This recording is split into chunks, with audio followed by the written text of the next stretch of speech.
حضور چونکہ جمعہ کا خطبہ نماز کا حصہ ہوتا ہے، تو اگر کسی وجہ سے خطبہ میں شامل ہونے سے رہ جائے انسان، تو اس کی جمعہ کی نماز ہو جائے گی، اسے امام کے سلام پھیرنے کے بعد ظہر کی اپنی نماز پوری کرنی چاہیے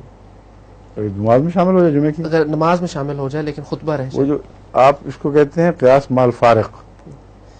ایک بات سنی ہوئی ہے، ایک ذوقی نقطہ یا شرحی نقطہ جو شرح سے تعلق رکھتا ہے، اور اس کو آگے ایکسٹینڈ کر کے اصل کے اوپر اس سے حملہ کر دینا۔